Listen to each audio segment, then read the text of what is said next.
War is a nightmare. War is awful. It is indifferent and devastating and evil. War is hell.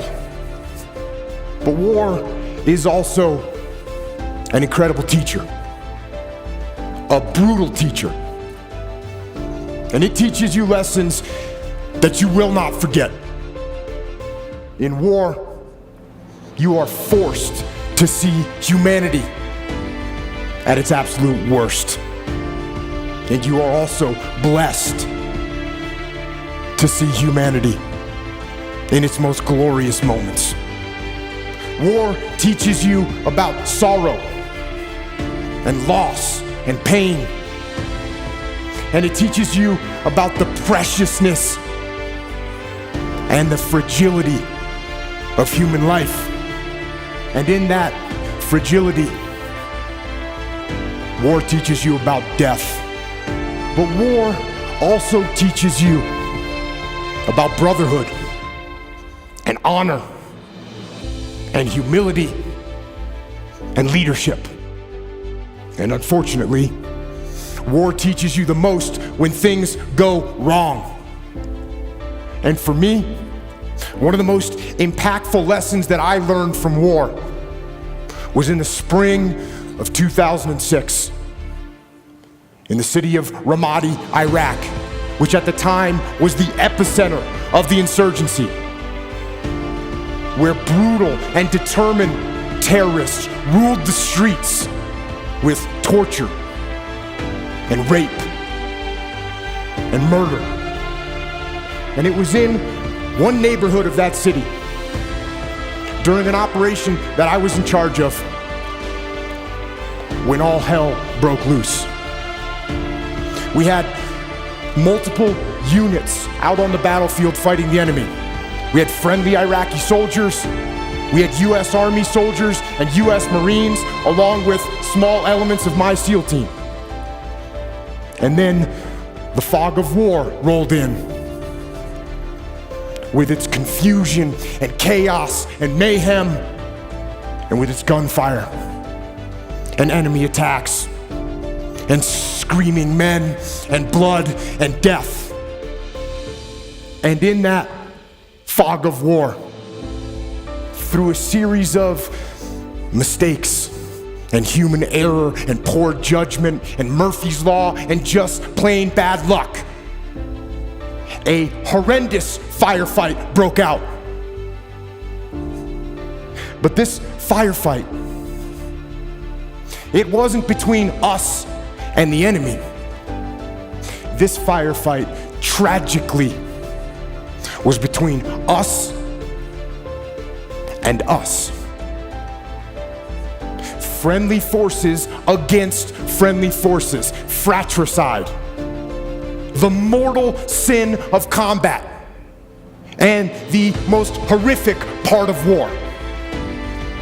And when it was over, and the fog of war lifted, one friendly Iraqi soldier was dead, 2 more were wounded, one of my men was wounded, the rest of my SEALs were badly shaken. And it was only through a miracle that no one else was killed. And it was reported up the chain of command what had happened, that we had fought and wounded and killed each other. And when we got back to base, things didn't get much better. There was a message waiting for me from my commanding officer. And it said, shut down all operations. It said that the commanding officer, the master chief, and the investigating officer were inbound to my location. And they told me to prepare a debrief to explain exactly what had happened on the operation and what had gone wrong. Now, I knew what this meant. It meant that somebody had to pay. It meant that somebody had to be held accountable. It meant that somebody had to get fired for what had happened. So, I began to prepare my debrief. And in it, I detailed every mistake that was made and who made it. And I pointed out every failure in the planning and the preparation and the execution in the operation. And I pointed out who was responsible for that failure. There was plenty of blame to go around. There were so many people that I could incriminate with guilt. But something wasn't right. For some reason, I just couldn't put my finger on who was at fault and who specifically I should blame for what had happened. And I sat and I went over it again and again, and I struggled for an answer. And then when I was about 10 minutes from starting the debrief, that answer came, and it hit me like a slap in the face. And I realized that there was only one person to blame for the confusion, only one person to blame for the wounded men, and only one person to blame for the dead Iraqi soldier. And I knew exactly who that person was. And with that knowledge, I walked into the debriefing room with my commanding officer and the master chief and the investigating officer were sitting there waiting for me along with the rest of my men. And I stood up before them and I asked them one simple question.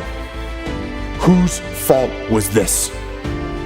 One of my SEALs raised his hand and he said it was my fault. I didn't keep control of the Iraqi soldiers I was with, and they left their designated sector, and that was the root of all these problems. And I said, no, it wasn't your fault. And then another SEAL raised his hand and said it was my fault. I didn't pass our location over the radio fast enough so no one knew what building we were in, and that's what caused all this confusion. It was my fault. And I said, no, it wasn't your fault either. And then another SEAL raised his hand and he said, boss, this was my fault. I didn't properly identify my target, and I shot and killed that friendly Iraqi soldier. This was my fault. And I said, no, this wasn't your fault either. And it wasn't yours or yours or yours, I said as I pointed to the rest of the SEALs in the room. And then I told them that there was only one person at fault for what had happened. There was only one person to blame, and that person was me. I am the commander, I am the senior man on the battlefield, and I am responsible for everything that happens. Everything. And then I went on to explain to them some new tactics, techniques, and procedures that we were going to implement to ensure that this kind of travesty never happened again. And I will tell you something, it hurt. It hurt my ego, it hurt my pride to take the blame.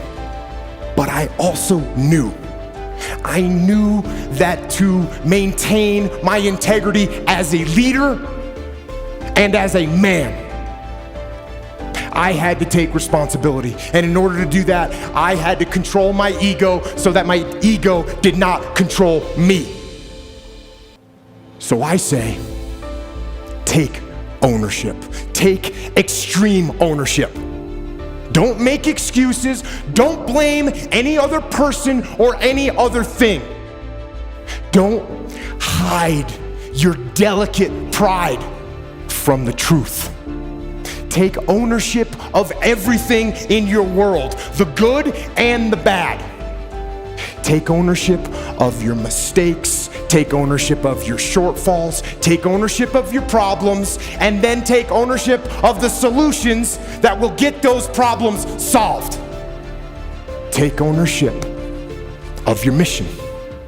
Take ownership of your job, of your team, of your future, and take ownership of your life. And lead. Lead yourself and your team and the people in your life. Lead them all to victory.